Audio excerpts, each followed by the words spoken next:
Hello दोस्तों, कैसे हैं आप। तो आज हम लोग बात करेंगे एक नए टॉपिक पे जिसका नाम है इलेक्ट्रिसिटी या वैद्युत। इलेक्ट्रिसिटी या वैद्युत क्या होती है। हम लोग अपने घरों में जहां हम रहते हैं वहां पर वैद्युत का प्रयोग या इलेक्ट्रिसिटी का प्रयोग आमतौर पर देखते हैं। जैसे मोटर जब हम चलाते हैं तो वहाँ पर इलेक्ट्रिसिटी है। जो घर में हम बल्ब जलाते हैं वहाँ पर इलेक्ट्रिसिटी का यूज़ है। और यहाँ तक कि देखिए जिस सिस्टम के थ्रू मैं आपको पढ़ा रहा हूँ उसमें भी किसका यूज़ हो रहा है, इलेक्ट्रिसिटी का, in the form of battery. तो घर में आप बहुत सारे ऐसे इंस्ट्रूमेंट या बहुत सारे ऐसे सिस्टम देख सकते हैं जो किससे चलते हैं, इलेक्ट्रिसिटी से चलते हैं। तो इलेक्ट्रिसिटी तो आपने सुना था, वैद्युत आपने सुना होगा कि क्या होती है, लेकिन क्या आपने ऐसा सोचा है कि आखिर ये वैद्युत बनती कैसे है। आखिर वैद्युत बनने के लिए सबसे ज़रूरी चीज़ क्या है, तो वो है, एक हम आपको फिगर दिखाते हैं जिसमें आप देखेंगे कि ये देखिए ये फिगर है। इसमें एक बड़े से दो खंभे हैं जिसमें वायर लगे हुए हैं और करंट इसमें फ्लो कर रही है। तो देखिए कितना बृहद यूज़ पे इलेक्ट्रिसिटी का इस्तेमाल हो रहा है। हम लोग बात करेंगे कि आखिर करंट को फ्लो करने के लिए या वैद्युत को चलने के लिए क्या सबसे ज़रूरी होता है। तो उसका नाम क्या है, उसका नाम है चार्ज। चार्ज एक ऐसी क्वांटिटी है, चार्ज यानी कि आवेश, जो विद्युत को फ्लो होने के लिए आवश्यक है। अब चार्ज आखिर कितने तरह के होते हैं, तो हमारे पास यानी कि जो वैद्युत में जो चार्ज है वो दो तरह का है, पॉजिटिव और नेगेटिव। अब बात करते हैं कि पॉजिटिव चार्ज कैसे आता है, तो वो है ड्यू टू प्रोटॉन। और नेगेटिव चार्ज इसलिए आता है, that is due two electron. अब आपने सुना होगा, अगर नहीं सुना है तो सुन लेंगे आप, एक और पार्टिकल होता है जिसको हम लोग न्यूट्रॉन कहते हैं। तो न्यूट्रॉन के पास कोई भी चार्ज नहीं होता है। चार्ज किसके पास होता है, इलेक्ट्रॉन के पास और प्रोटॉन के पास होता है। हालांकि अब देखिए चार्ज इसके पास नहीं होता है, लेकिन इसके पास मास यानी कि द्रव्यमान होता है। इलेक्ट्रॉन के पास मास या द्रव्यमान बहुत ही कम होता है। अब बात करें कि आखिर ये किस तरह से कोई भी पदार्थ हो उसमें कैसे अरेंज होते हैं। तो जैसे हमने कोई एक मटेरियल ले लिया, देखिए मैंने कोई मटेरियल लिया, इसमें ढेर सारे छोटे छोटे पार्टिकल्स एक दूसरे के बगल में अरेंज हैं और ये मटेरियल बना हुआ है। इस मटेरियल का अगर मैं सूक्ष्म निरीक्षण करता हूँ तो मैं बनाता हूँ एक एटम या परमाणु या एटम में बनाता हूँ। अब यहाँ पर एटम में क्या क्या होगा, तो सबसे पहली चीज़, एटम के जो अंदर होता है वो होता है नाभिक या न्यूक्लियस। नाभिक या न्यूक्लियस। अब उसके बाहर जो होते हैं ढेर सारी ऑर्बिट्स होती हैं या कक्षाएं होती हैं, उसमें कौन होते हैं, इलेक्ट्रॉन्स होते हैं, 2000 इलेक्ट्रॉन्स। नाभिक किससे बना होता है, तो नाभिक में प्रोटॉन होते हैं और प्लस क्या होते हैं, न्यूट्रॉन्स होते हैं। और जो नाभिक के चारों तरफ चक्कर लगाता है उसको हम क्या बोलते हैं, इलेक्ट्रॉन कहते हैं। अब बच्चों बात करते हैं कि सबसे पहले इलेक्ट्रॉन की खोज हुई थी। अगर इन तीनों पार्टिकल्स की बात करें तो सबसे पहले खोज किसकी हुई थी, सन 1897 में खोज हुई थी इलेक्ट्रॉन की। और इलेक्ट्रॉन की खोज करने वाले व्यक्ति का नाम क्या था, तो ये थे sir J Thomson. Sir J Thomson ने इलेक्ट्रॉन की खोज किया था। उसके बाद फिर इस पर रिसर्च चलता रहा, आगे की चीज़ें। इस पर चूँकि माइनस चार्ज था तो कुछ वैज्ञानिकों ने सोचा कि कोई ऐसा पार्टिकल ज़रूर होगा जिस पे कैसा चार्ज होना चाहिए, पॉजिटिव चार्ज होना चाहिए। क्योंकि कारण ये होता है कि जो न्यूक्लियस है, जो न्यूक्लियस है या जो परमाणु है, वो आवेश रहित होता है, उस पर कोई चार्ज नहीं होता है। तो अगर केवल इलेक्ट्रॉन ही है उस न्यूक्लियस में या उस एटम में, तो इसका मतलब एटम आपका कैसा होना चाहिए, परमाणु कैसा होना चाहिए, ऋणावेशित होना चाहिए। लेकिन चूंकि वो ऋणावेशित नहीं है, वो उदासीन है, तो इसका मतलब ये हुआ कि कोई इसके अपोज में एक चार्ज या आवेश है। तो लोगों ने सोचा है, साइंटिस्ट ने सोचा कि हाँ एक प्लस चार्ज होना चाहिए। तो रिसर्च चलती रही और सन 1990 अक्रॉस 1990 के आसपास में एक कण की खोज हुई जिसका नाम क्या था? प्रोटॉन। प्रोटॉन की खोज 1990 में, अब इसकी खोज किया था अर्नेस्ट रदरफोर्ड ने। अर्नेस्ट रदरफोर्ड नामक साइंटिस्ट ने इसकी खोज किया था। इनके साथ एक और थे वैज्ञानिक, गोल्डस्टीन नाम के वैज्ञानिक थे। ये दोनों लोग इस पर रिसर्च कर रहे थे। तो वैज्ञानिक गोल्डस्टीन ने धन किरणों की खोज किया था और उसका नामकरण किसने दिया कि ये धन किरणें क्या हैं? प्रोटॉन हैं। तो वो कौन थे? अर्नेस्ट रदरफोर्ड थे। इन लोगों ने मिलकर सन 1990 में प्रोटॉन की खोज किया था।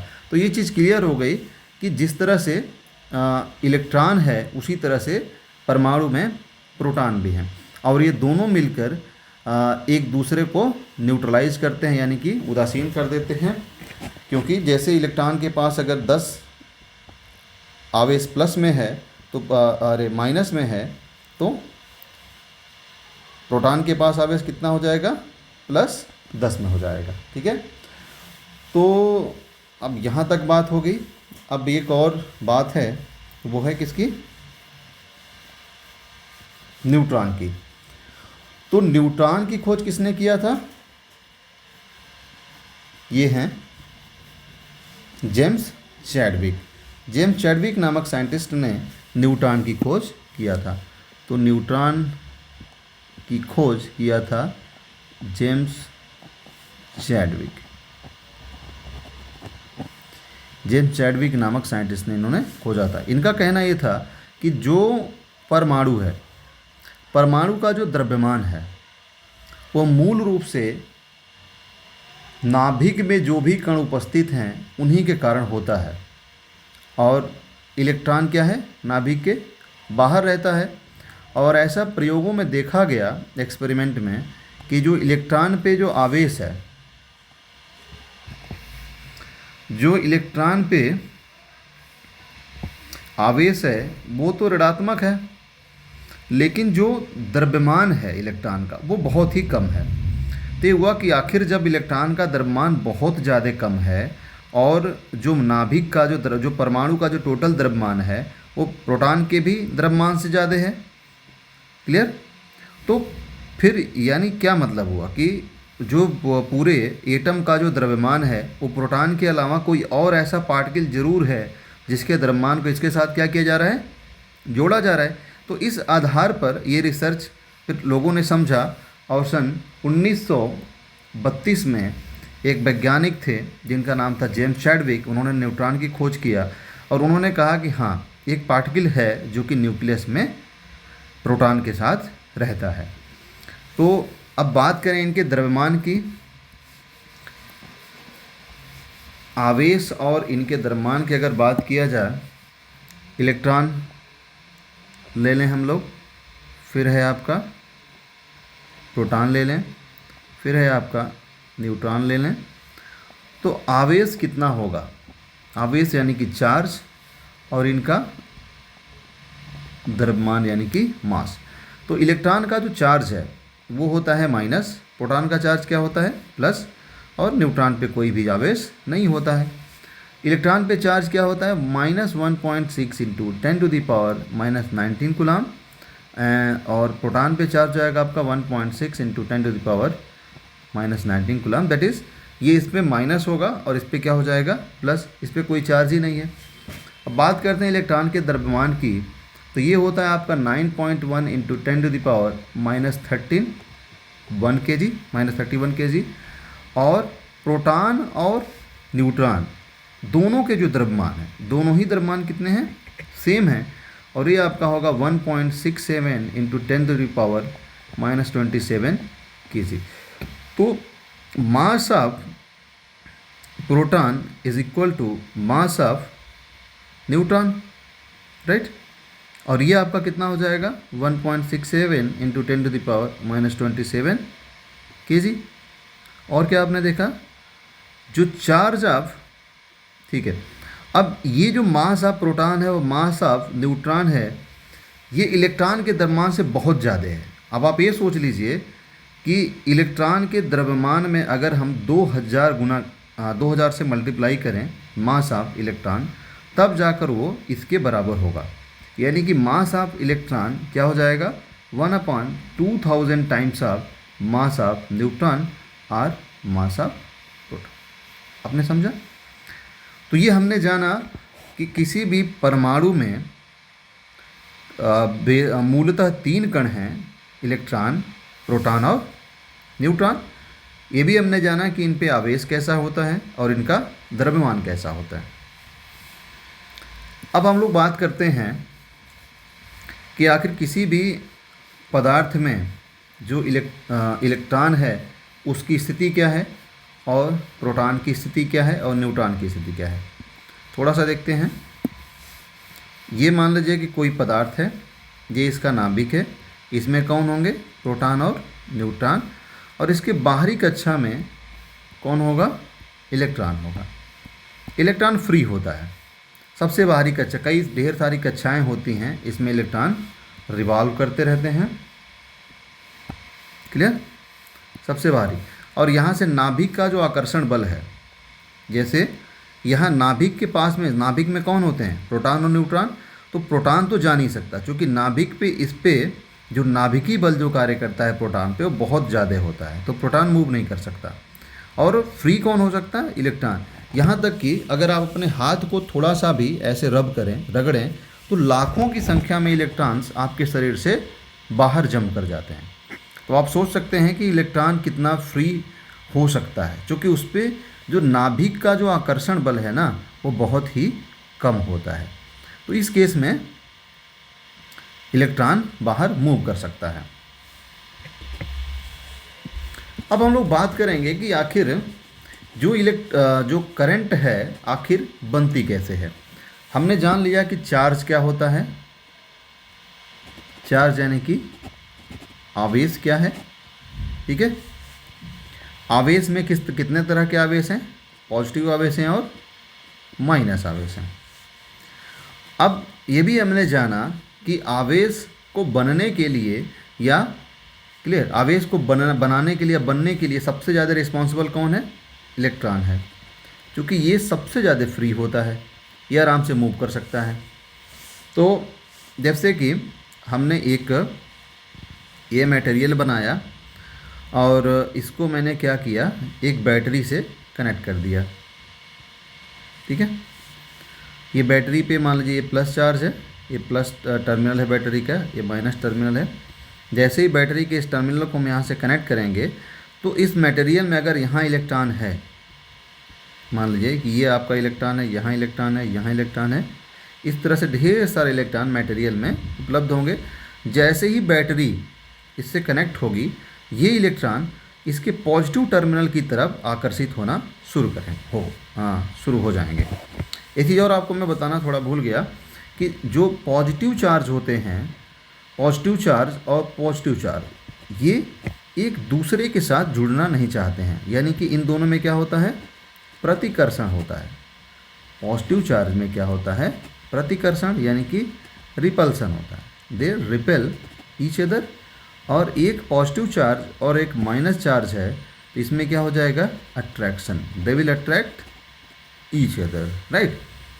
तो जैसे ही यहाँ पर हम पॉजिटिव टर्मिनल बैटरी का यहाँ कनेक्ट करेंगे, ये जो इलेक्ट्रॉन है, जो कि माइनस चार्ज है इसके पास, और बैटरी का प्लस टर्मिनल है, तो ये जो आपका माइनस इलेक्ट्रॉन इसकी तरफ से इसकी तरफ आकर्षित होगा और ये सारे इलेक्ट्रॉन इधर की तरफ फ्लो करेंगे। और जैसे ही इलेक्ट्रॉन फ्लो करना यानी कि बहना स्टार्ट करेगा, एक स्थान से दूसरे स्थान पर जाना स्टार्ट करेगा, क्या बन जाएगी, करंट बन जाएगी।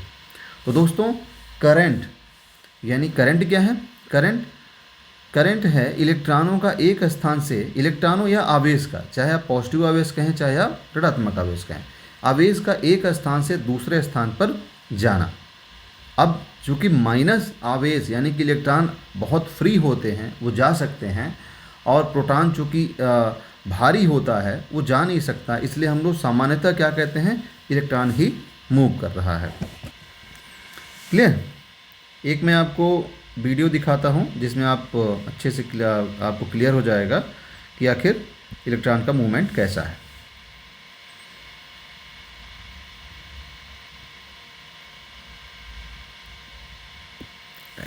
You can see here this is, ये इस फिगर इसमें जो दिखाया गया आप देख सकते हैं कि ये देखिए, ये पॉजिटिव टर्मिनल है बाएं साइड, नेगेटिव दाएं साइड आपका क्या है, नेगेटिव टर्मिनल है। क्लियर? और यहाँ इलेक्ट्रॉन का मूवमेंट देखिए, अगर आप ऊपर वाले फिगर को देखें तो इलेक्ट्रॉन क्या कर रहा है, ये यहाँ से मूव कर रहा है, और ये इलेक्ट्रॉन आपका मूव कर रहा है। नीचे वाले टर्मिनल, नीचे वाले सर्किट में क्या है, इलेक्ट्रॉन राइट से लेफ्ट की तरफ मूव कर रहा है।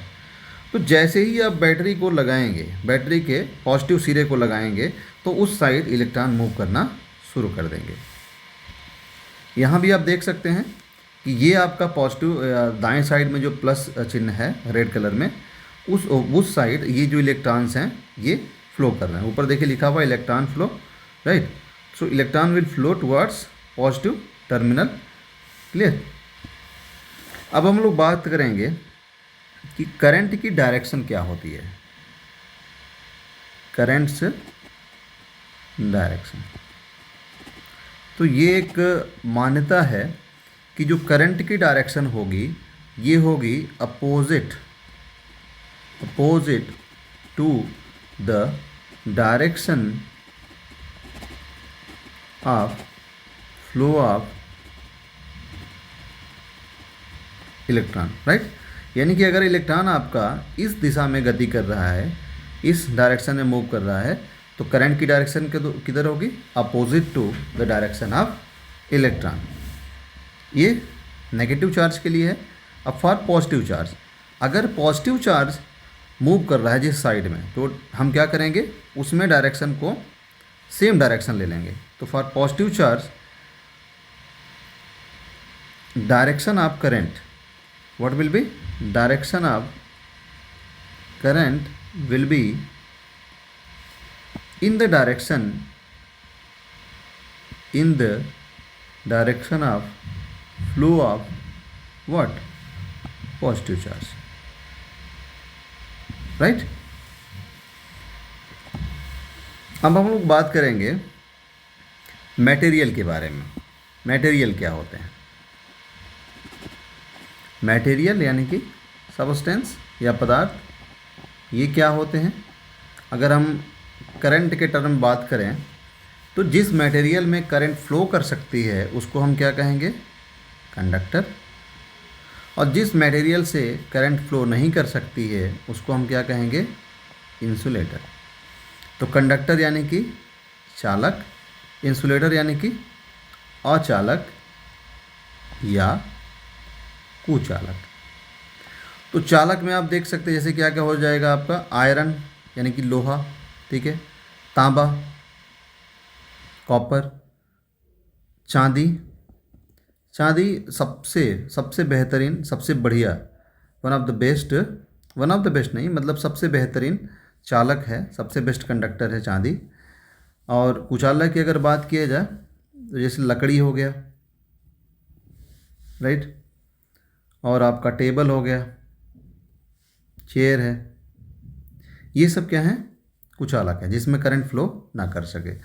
तो कंडक्टर और इसमें डिफरेंस क्या है actually, both are different in a way that conductor में फ्री इलेक्ट्रॉन्स होते हैं, in conductors there are free electrons, but in insulators no free electrons are there. ठीक है, कंडक्टर्स में फ्री इलेक्ट्रॉन्स होंगे और इसमें फ्री इलेक्ट्रॉन्स नहीं होंगे। तो जब फ्री इलेक्ट्रॉन या मुक्त इलेक्ट्रॉन नहीं होंगे तो फिर आवेश बनेगा नहीं, आवेश जाएगा नहीं, कहीं रन नहीं करेगा, और फिर क्या होगा, धारा नहीं बनेगी, और धारा नहीं बनेगी तो क्या होगा, वो इंसुलेटर हो जाएगा, वो कंडक्टर नहीं रहेगा। तो दोस्तों आज की क्लास हमारी यहीं तक, धन्यवाद।